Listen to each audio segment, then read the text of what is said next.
Writing Podcast, where we chat about the real issues that stop multilingual writers producing effective English and see where we can help. Hi, Pete. Hi, Paul. How is it going today? Really good. Good to see you guys. Very good, thanks. Good to I see thought you. we'd start.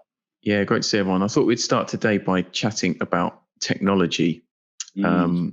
You might want to stick around, any tech fans, because we're going to be talking about tools that writers can use in this episode.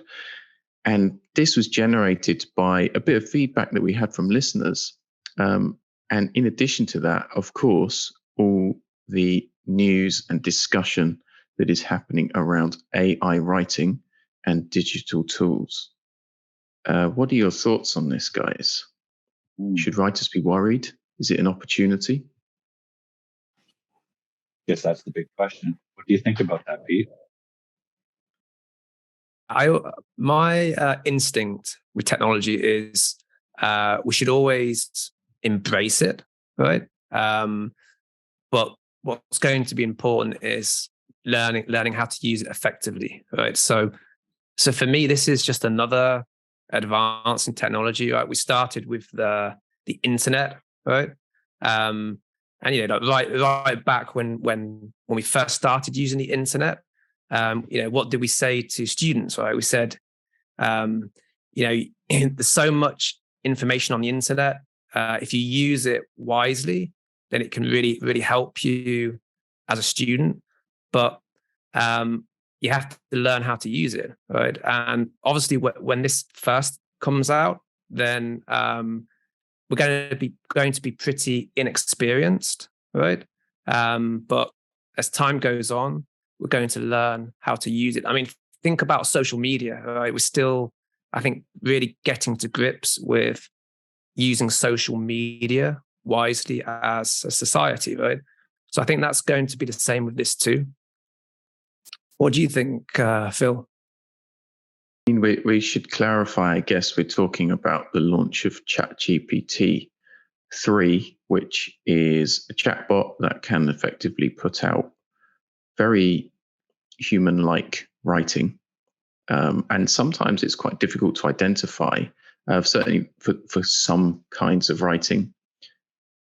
I brought it up, I think, I've been a bit reticent to write about it and talk about it until the dust settles, because there's so many people jumping on the bandwagon and just publishing tons of information on it before we really know anything. I mean, you're right there, Pete. We've got a long way to go to understand what it is and what it can do. I kind of think a bit differently, that I think, in fact, some writers should be worried about it. And that's because it's a tool which can do some of the things that some writers are doing. And the writers who should be worried are ones who are producing content and writing which can already be produced by ChatGPT and other AI generators. Companies are going to downsize, companies are going to cut corners, they're going to automate as much as possible. That's just the world that we live in. So my advice to anyone out there who is worried about technology is ask, is my output, is that already possible? Can that be generated by these AI tools? And if the answer is yes, you really should be learning new skills as soon as possible. Of course, there's a lot of things that it can't do, but I want to have a balanced view and sound a word of caution to all the writers out there who are repurposing content or just writing things which are maybe simple enough that a computer can generate it, and learn new skills and really develop expertise where you can to stay ahead of the game. So that's my thoughts on it. Paul, what do you think? Yeah, there's in my area, academic writing, of course, there's a lot of discussion and to be honest with you, a lot of panic, because I think one of the early experiments that was revealed with ChatGPT was someone had asked it to produce an academic paper that was indistinguishable from something someone had written, and it did. And so, of course, schools went into panic mode. And students, of course, got excited about it because, hey, I don't need to write a research paper now. I can go to that party on Friday and submit my ChatGPT research on Monday. When I work with a student individually, obviously they come to me because they want help, developing the skill of writing, or maybe they enjoy writing, or they're dedicated to their discipline, their field, and they want to learn how to think deeply about their topic. So they're not interested in cheating the system. So I'm of the same mind as you, Phil. I want to wait and see what happens here, because I don't work in school, so I'm not concerned with the assessment end of it. I also think if you're a school and you're worried about people submitting papers written by a robot, I think the goose is already cooked, because for years, students have been hiring tutors and writers to write their academic papers. If it's not an in-class paper, if it's a research project, they've already been. I mean, you go on the internet, for example, in Facebook groups like academic essay writing groups, and it's full of people advertising their service that they'll write a paper for you. All they need is a topic and some source material that you are required to use, and they'll put the whole thing together for you. And the teachers can do little about that. So I think that's already happening. That absolute plagiarism is already happening.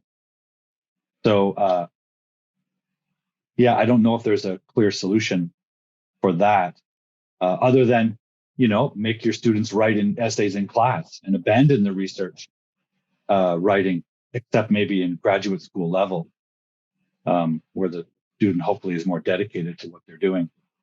But have you guys heard similar things in your fields? I was just going to say that it's kind of a more, what you're talking about there, it's like a more advanced way of copying, right? So people have always copied each other, right? So that's always been a problem, and now it's just a more advanced way of doing it. And we just have to learn how to prevent that from happening. But what I'm saying is, in a sense, it's nothing new that people are copying, I suppose. Yeah. When I worked in a language school, I taught a master's level research paper writing course. Master's level in a language school, meaning right before they enter university. So they were learning how to write a university undergraduate level research paper. And I would ask them to write at least 10 pages. And one of the things that I encountered there was that, can I say it? Like, they would write, it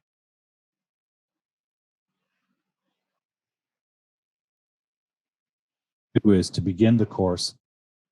I would, sorry guys, something's just happened to my. We can hear you again. You cut out for a bit, good. But we can hear you. Yeah. So I would ask my students at the beginning of the course to write a sit-down essay in class, a live essay, warts and all. And that way I had a reference point. So when they submitted a paper later in first draft form, I could say, hey, that doesn't sound like your style that I recognized from that handwritten, short form essay at the beginning of the course.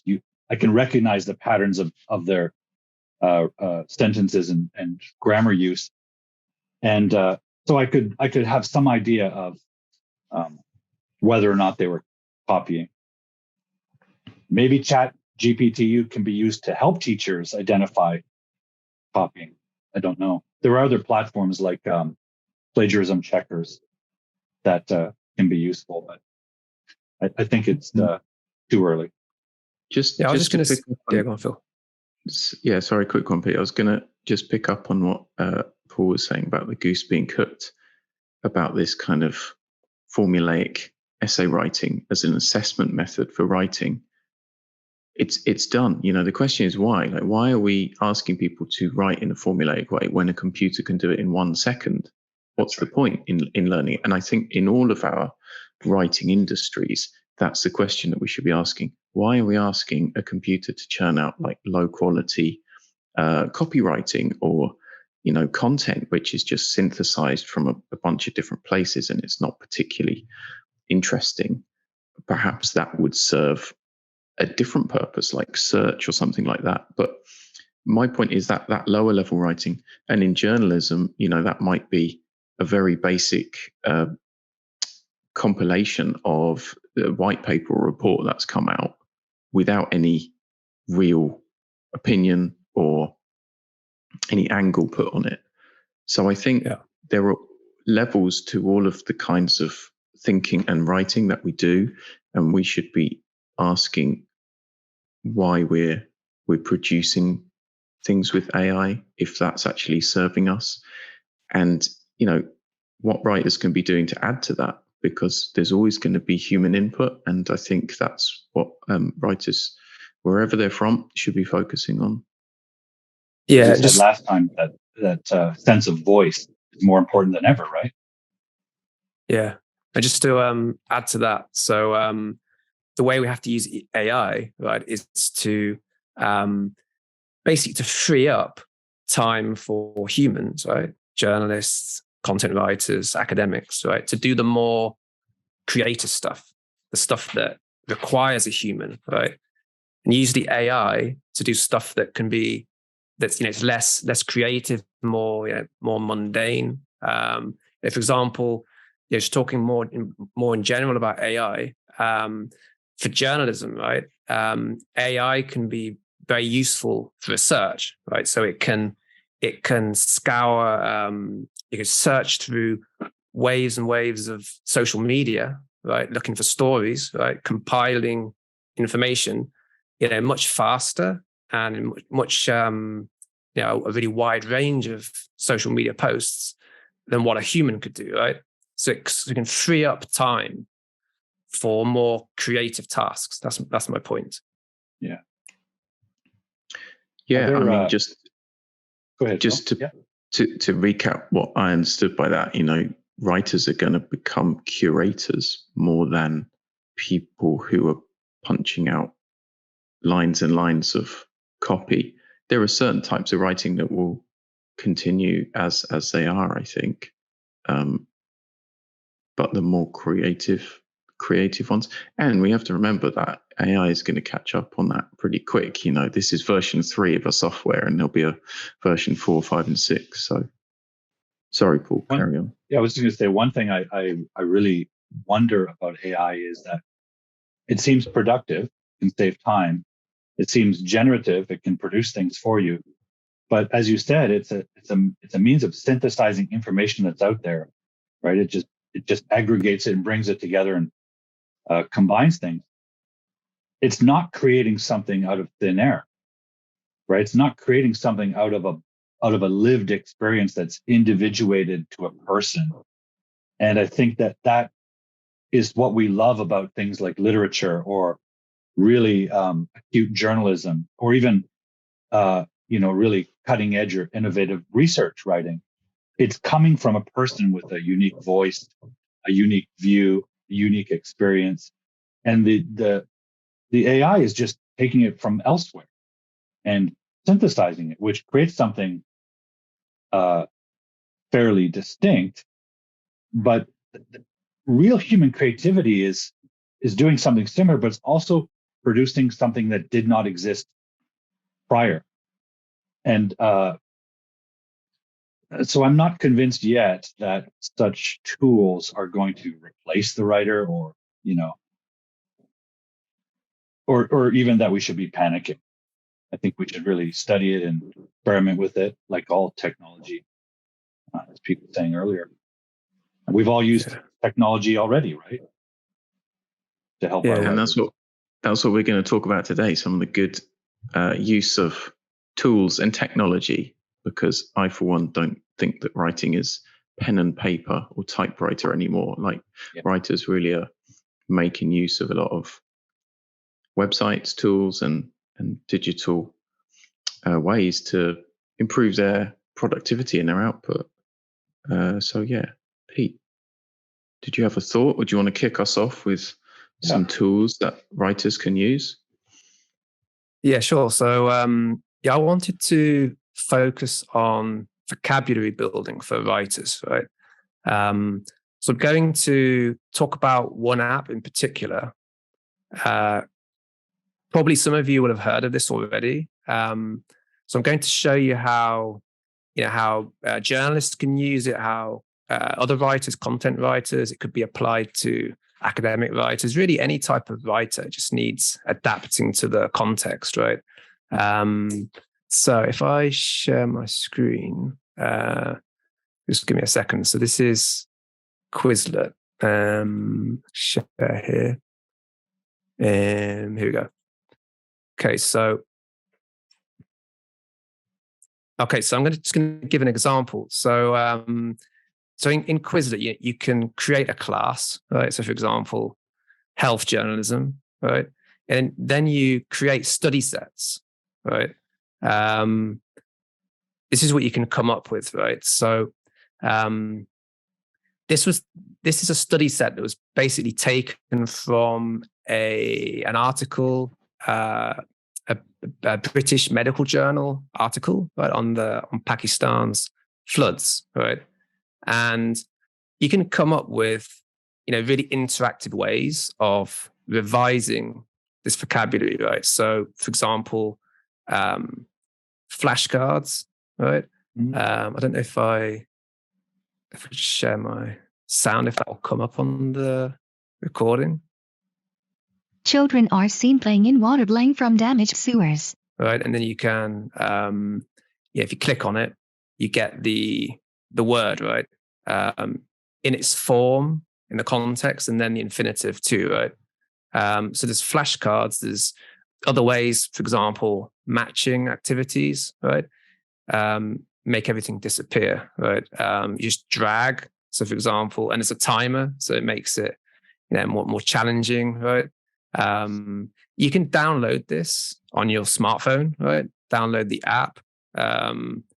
So for example, this one, right, with the floods blank slowly.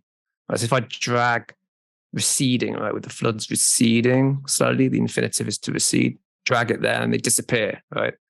So there are different ways of interacting. Basically, the more you interact with the language, right, the more you use it, the faster you're going to activate it. So when it comes to writing, it's going to be readily available, right? And the point is to adapt this to your context, right? So this, for example, I've been using this with a journalist, and she writes a lot about health issues, right? So this is exactly the type of vocabulary that is going to be useful for her, right? That's basically the result, right? But to get to there, you actually want to start. The first part of the process is reading, right? So let me just share this very quickly. This article here, right? One sec. Share again. So this is the British Medical Journal article, right? So what we did here, we concentrated on verbs, right? Because you want to be really, verbs are probably some of the most important words that you can learn, right? So especially strong verbs, because this really makes sure you inject life, right? You energize your writing using a lot of verbs, right? Strong verbs have very specific meanings, right? So we highlighted some, like pioneered, dispose of, right? Receding, flood ravaged, right? So that's the first step, right? Reading and highlighting, right? Then you try to get the meaning from context, right? And if you need to, you can use online dictionaries, right? So we don't want to underestimate some of these simple tools. Like, you think that everyone knows how to use an online dictionary, right? But the question is, are you using it? Are you getting the most out of it, right? So for example, let's give an example here.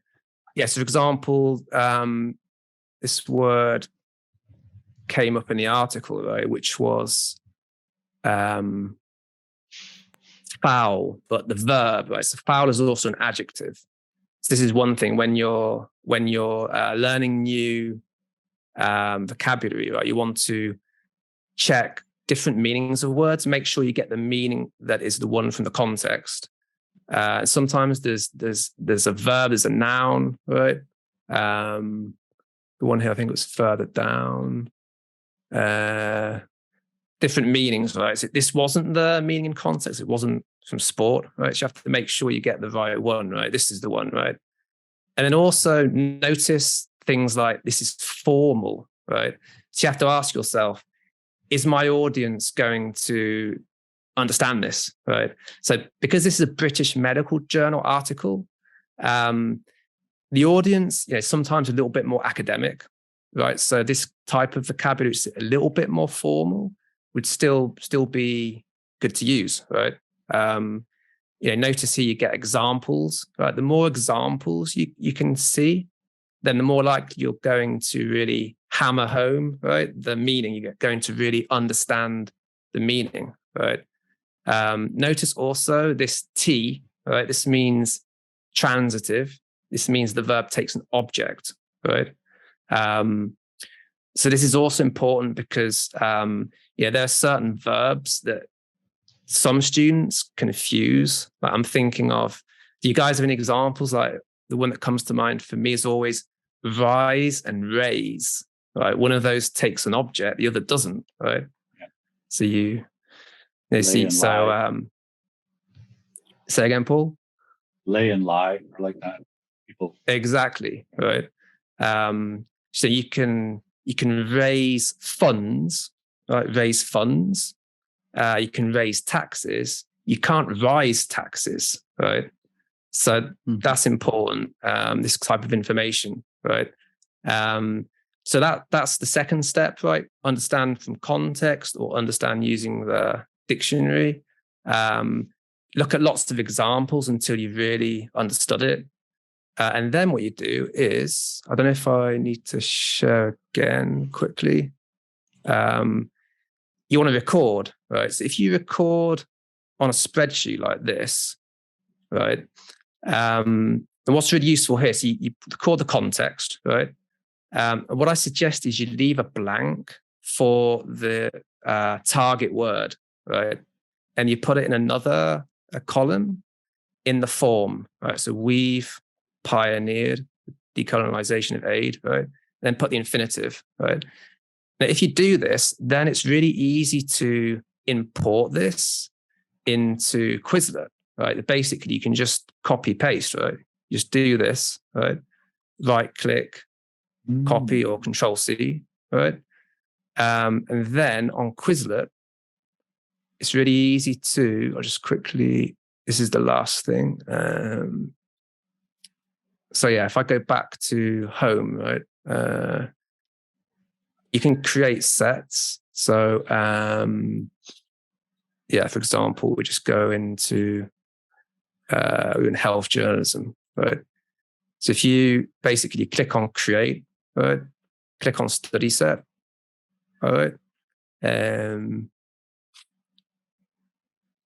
Okay, and then if you click on import here, right, you can basically just copy paste that data here, right? And it's previewed here below, right? And you've got 9 new cards, right? So you've imported it. And then, you just click on import, right? And you create your new set, right?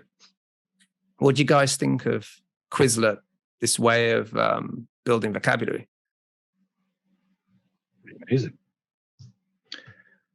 I think it's great just because the speed of the copy paste and to make it fun. I think my thoughts on vocabulary, we've talked about this before, haven't we, on an episode, that, it's important to have a lot of interaction with the words. So every time people are reading, copying, pasting and organizing that vocabulary, it becomes active. And I also wanted to touch on what you said about lots of people know how to use a dictionary. I think 95%, 99% of people Google. Yeah. Let's be honest, I do it too. You want a quick answer, you just type into Google. And that's not the best online dictionary. Just have one open, and like the Cambridge one that you showed, very good dictionary, and it's got loads of examples and tons more information, and all that detective work that you do on the vocab, that goes into activating it. And that's the missing step. If you keep Googling things, you're just going to get used to Googling things. Yeah. And so, really, I think it's a key point is like use these online dictionaries. They're great.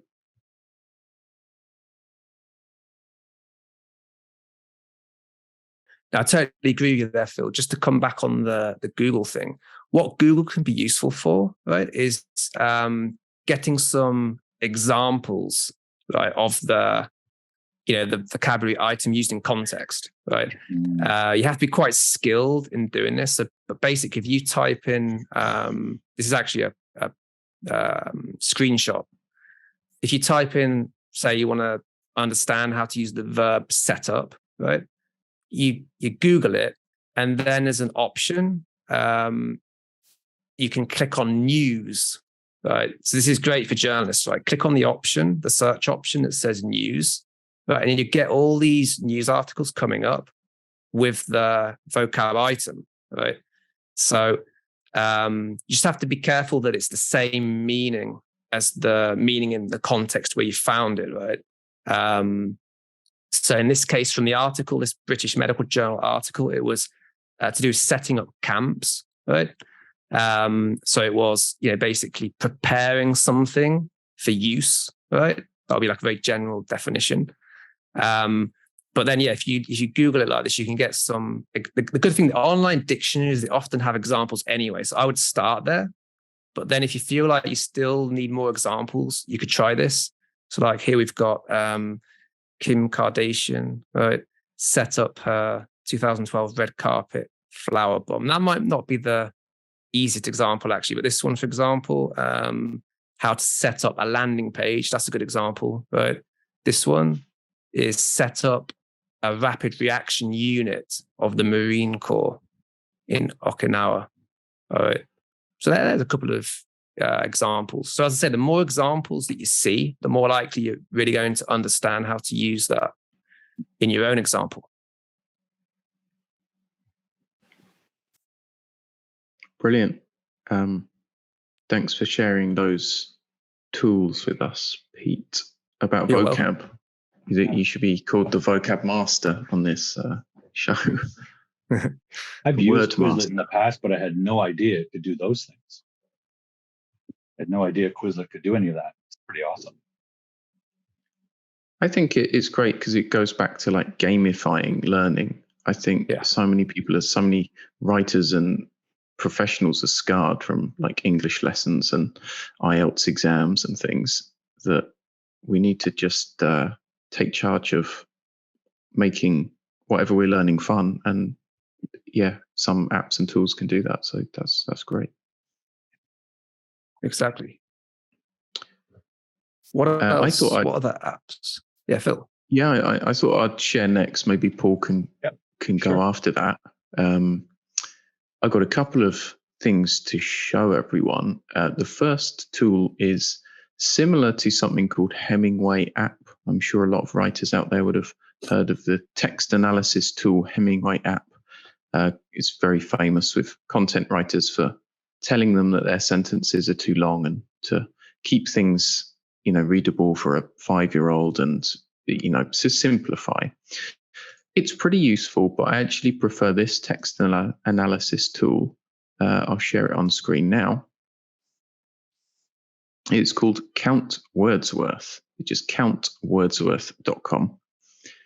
Essentially, you can copy and paste text in here, and I've used the example of a newspaper article, right? So this is a bit more of a serious article about cybersecurity, and let's see what it says at the start. Lockbit has emerged as the most prolific name in ransomware attacks. So it's about cybersecurity. So what we can get from this is some really interesting stats, and writers can use it to analyze both the writing that they're trying to produce, so great articles like this from a well-known newspaper, and their own work.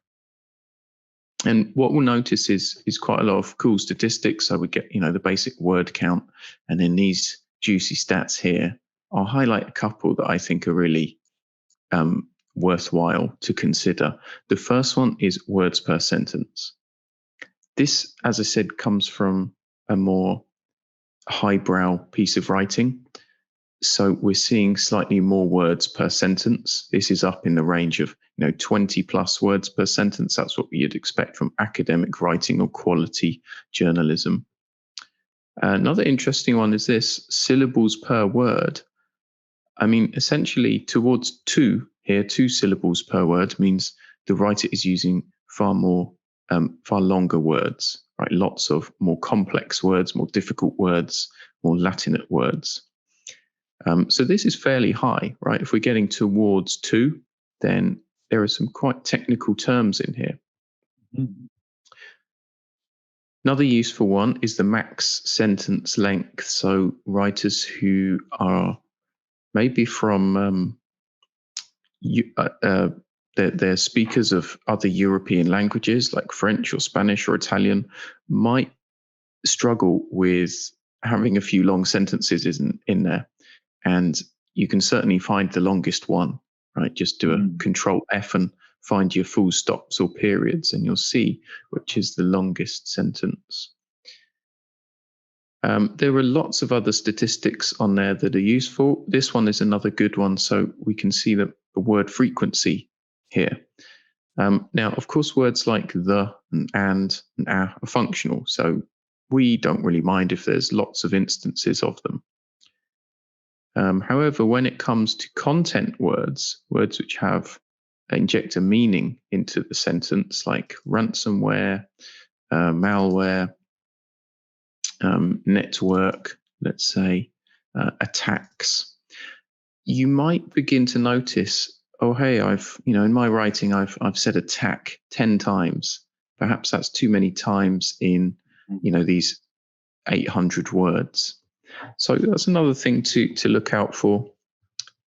And the final stats that this is great for is for readability. So if we scroll all the way down here, we get readability scores. Now, there are different ones, and they're mathematical formulas that are based on things like sentence length and word length, as we've already mentioned. This one is probably the most well-known of the readability scores. Essentially, the higher, the more readable, right? So if the text is a very difficult academic article, we might see 10 or 20. And if it's very simple, five-word sentences like a children's book, it might be up towards 80 or even 90. So depending on what you're writing, pay attention to the readability score. And a point here for content writers is that it doesn't have to be, 80, 90. We often get advice of make it as simple as possible, make your writing so a 5-year-old can read it. I'm not sure I agree with that totally, but definitely pay attention and make sure that you've got the right kind of readability score. So that's that one. Just to very quickly show you how this might be different for a different piece of writing. This is where did this come from? A blog, I think. This was a popular blog on the Medium blogging platform.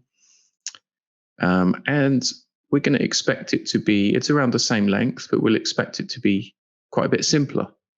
So we can see here, 11 words a sentence, not 20.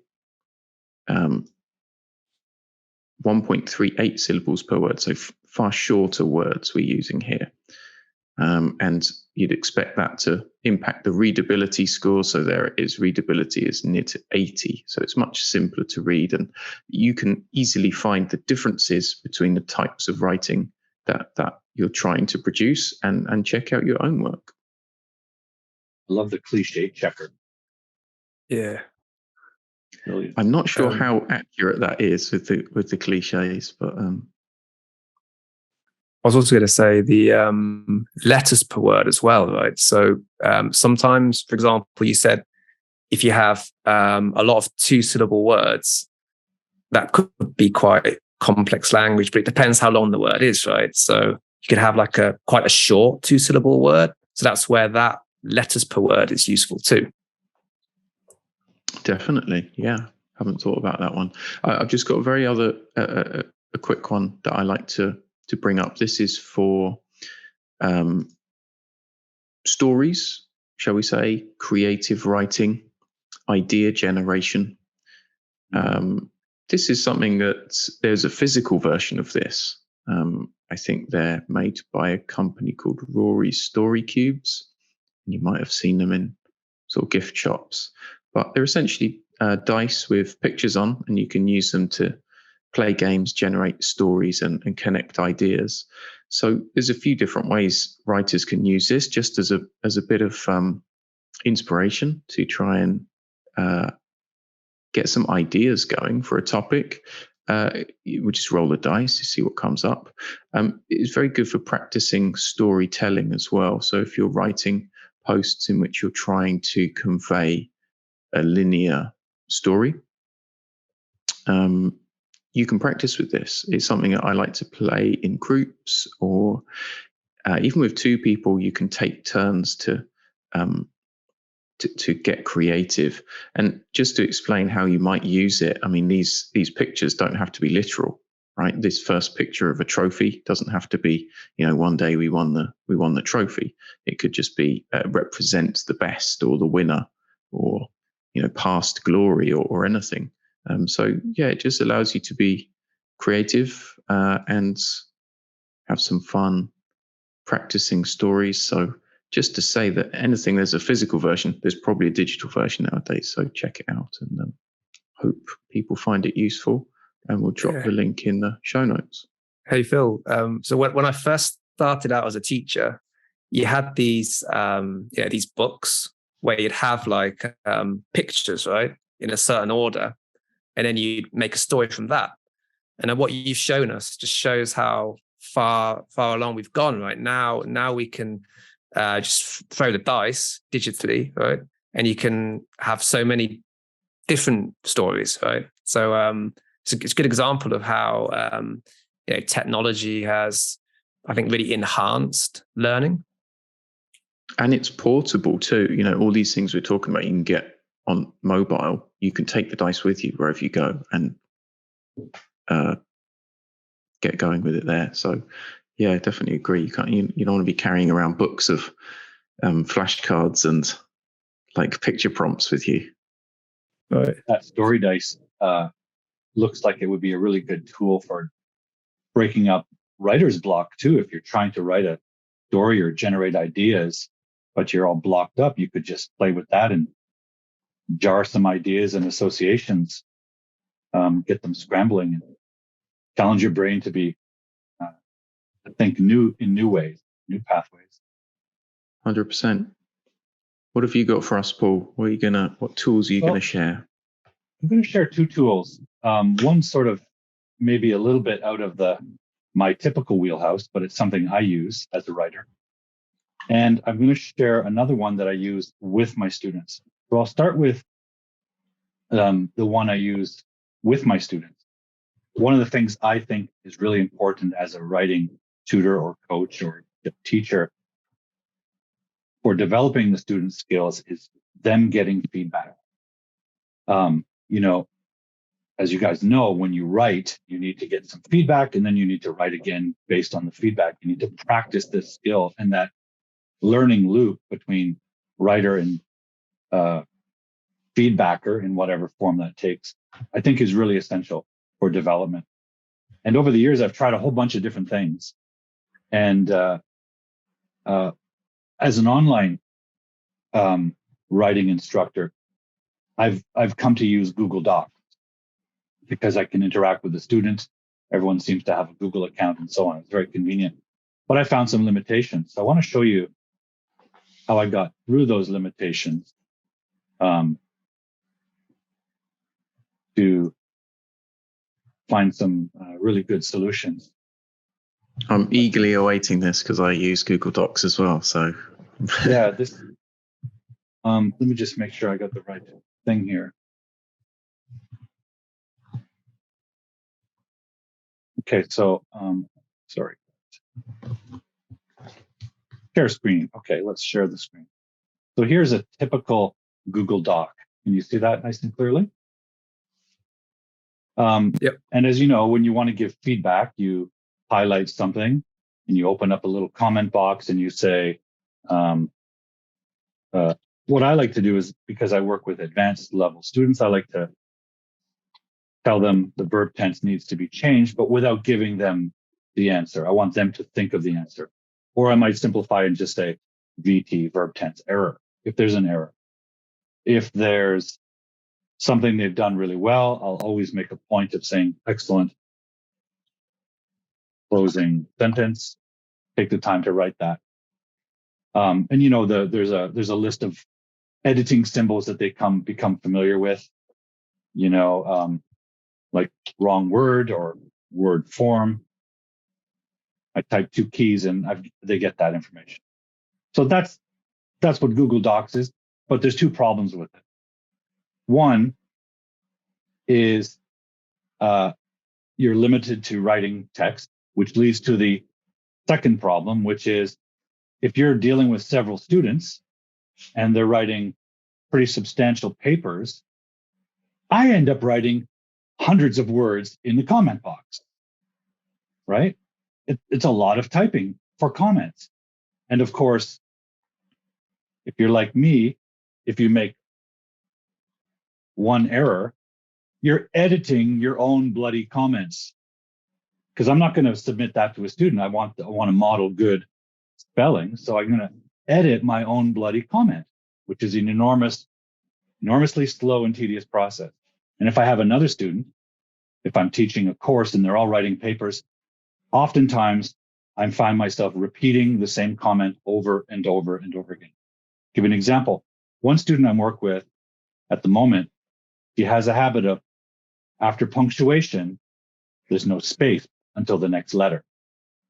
So constantly I'm telling her this, add a bar space after all punctuation. And I'm constantly typing that same advice hundreds of times to the document. So I did some research years ago to find some solution. And up here in Google Docs, you have these extensions and you can add them on. You can get new ones. There's all kinds of apps that integrate, right? There's plagiarism checkers, etc. Well, I came across one that solved all these sort of issues for me, and it's called Kaizena. Now, usually you simply get the add-on for Kaizena and download it, and it's integrated to Google Docs. For some reason, this week, of all weeks, it's not working properly. So I can't show you how it integrates. What I can show you is what it looks like on the Kaizena app side. So here's an example, and all you need to do is you open up your Kaizena app, it's a free app, and then you have your students register their email to it. So now you can integrate, and you can upload a document. So here's my student's document. What's brilliant about this is, rather than Google Docs, I can highlight it and I can type a little comment here, right? Like awkward sentence, rephrase. And I always write my comments with very sort of, on the surface, it might seem like curt or even rude, but I tell my students in advance to expect it just for brevity's sake. So they're not put off by the imperative, rephrase, right? They're expecting it. So just like Google Docs, you can put text comments. But what's beautiful about this is if there's a really repetitive instruction, like awkward sentence, rephrase, you can bank it and create a library or an archive of comments. And that's called the lesson function. So for example, I'm going to call this I'm going to name it awk. And I'm going to add it to my lesson archive. And I'm going to say awkward sentence. Now I'm going to take the time to be polite. I'm going to say, please rephrase. How's my spelling? Awkward sentence. Okay, so now it's posted once, post a conversation, but now it's also a banked lesson. So if I want to use that again, I'll consult here, enter lesson name. Well, I called that one awk. There it is. It's waiting for me. And I just highlight that. And now they get the same comment. So as you're going through these things, if you find yourself drafting up a little comment that you think is going to be repetitive, bank it into the lesson archive. And then you can just pull it up anytime you need it. Saves a lot of typing in the future. You type it once, archive it. Now you don't need to type again. Even better with Kaizena is this function. You can record your voice. Excellent sentence. Keep up the good work. Takes a little moment. And now when the student reads the feedback,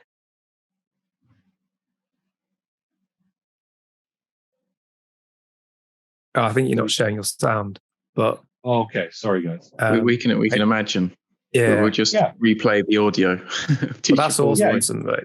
Can the student also record their voice too? That's great. Yeah. I find that you need to set some boundaries of that. Otherwise, students will start recording their voice.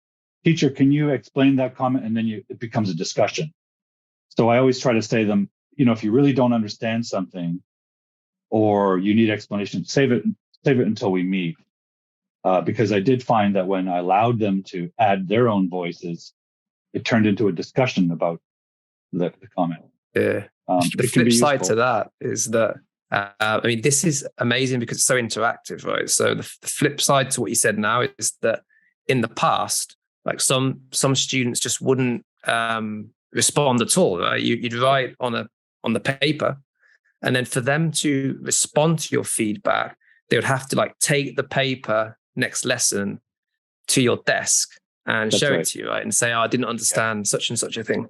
But these days, this is amazing for the student. It really allows the learner to really interact so easily with the teacher, to really understand the feedback.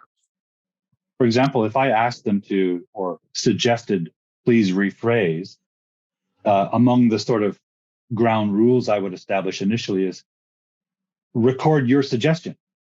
If I ask them to rephrase, I want them to record, how about this, teacher, if I said blah, blah, blah. And then I can respond thumbs up or thumbs down or try again or, make it shorter. So the voice recording tool is very good. It's very interactive. And also, sometimes you want to explain something related to the content, not the language, right? I want to say something a little more involved or complex about that content. Like, I get the impression, as you argue this point, that you need some more concrete examples because everything is sort of abstract and superficial. Give me some real world details. I don't want to type that. It's a lot of words. So the voice detail is the voice function is really fabulous, and it goes even further. With the lessons, let's say, for example, dealing with academic citation systems are always complicated and tricky. So there's often a lot of errors with the citations and so on. So what I've done in the past is with Zoom is share screen and record myself explaining some little technique and then take that video and put that in the archive so I can call up video lessons. So for example, if we're using MLA formatting, I've got MLA punctuation video, and it's 1 minute long video. But if I add it to the lesson, now they can view it, and I've stored it on YouTube, so you need a storage place. And it's just me on Zoom explaining a little sentence example.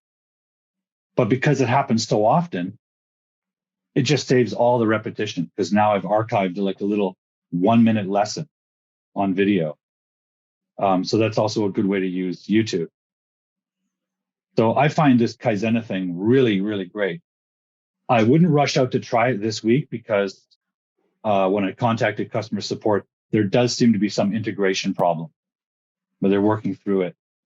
But that's the tool I use for feedback instead of Google Doc.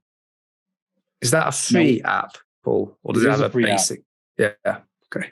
let me show you how you normally use it, and I'll show you why it's not working correctly. Usually, just like Google Doc, you go to the Google Doc text document and you open up your comments, but you can also open up Kaizena once you've added it, and it should open a sidebar. And the sidebar, you can add all your feedback and comments and videos and all that. Just what I showed you, it can happen right here in the Google Doc. Somehow it's not integrating this week, but usually that's how I use it. I don't use it inside the app like this. You can if you want, but since the student is online here, up here in Google Docs, you have, if the student is with the document, you can be chatting with them. So you can live interact with Kaizena, but it's not working now. I think it's really cool, Paul, because it not only is it saving you a lot of time, it's building a relationship as well. And it's something that writers and editors can use, not Absolutely. just tearing up people's copy or saying, do it again, or sending quick notes. It's a process that over time, if you invest that time and bank all of these suggestions and things, it can help people who are working across borders to communicate better. And I think that's just brilliant. It's going to be helpful for a lot of writers around the world out there. For the online coaching, I find it really useful because in your absence, after you've added the feedback, they can hear your voice, they can see you on video. It feels a lot warmer, it feels a lot more close to you. And then, of course, when you meet them online for a Zoom paid lesson, they have interaction, they can clarify. But in the meantime, between lessons, where you're in contact with them, they do feel much more connection. I've been told that.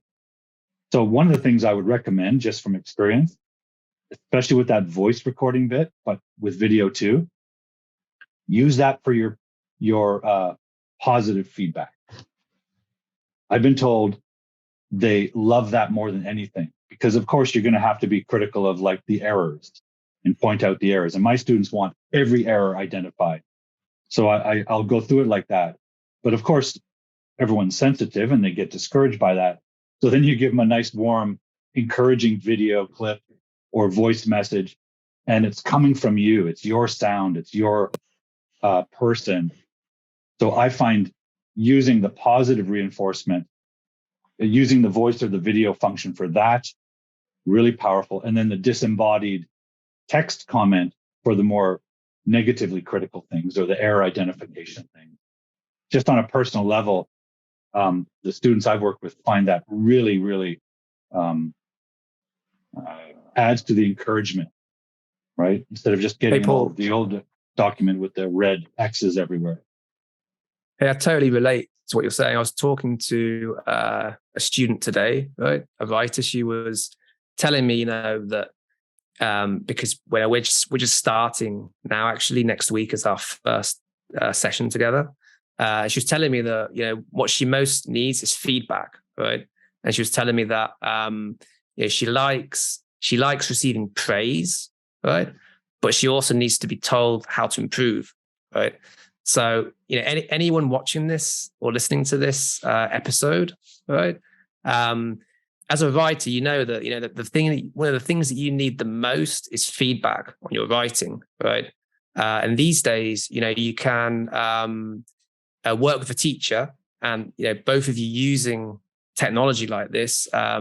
Google Docs is already really good, and now Paul, you've shown listeners Kaizena, which takes it to another level, right? And they can really receive both positive feedback and constructive feedback, right? How to improve in a really interactive way. So that's fantastic. And I think those two elements, they're essential. Excuse me, they're essential, right? Excuse me, guys, I'm a bit dry here. I don't necessarily believe they need to be in balance between constructive feedback and, identifying errors, for example. Maybe I'm inclined more to the Gordon Ramsay school of feedback, where you give them the negative feedback a lot to elevate the standard, but when they reach it, they have to know that they've hit that mark. You have to tell them, hey, that dish is perfect. Well done. So I like to reserve a little bit of the positivity to make them focus on the things that need to be improved, because after all, they're in a less than ideally developed stage. So there are a lot of things they're not mastering yet, and they want to. My students want to do. So you gotta point out what's wrong, but you definitely have to tell them when they do anything well, because they need to be able to hold on to that and repeat it, do it again, right? So I find Kaizen fantastic for that. I was going to show you guys another software that I use, but maybe we can save that for another episode as it relates to kind of a tangential topic. Yeah, you know what would be great is if any listeners out there want to suggest some digital tools as well. I know I have quite a few more banked, and I actually have a sheet that I share with people online occasionally, which has a big list of digital tools to use for writers.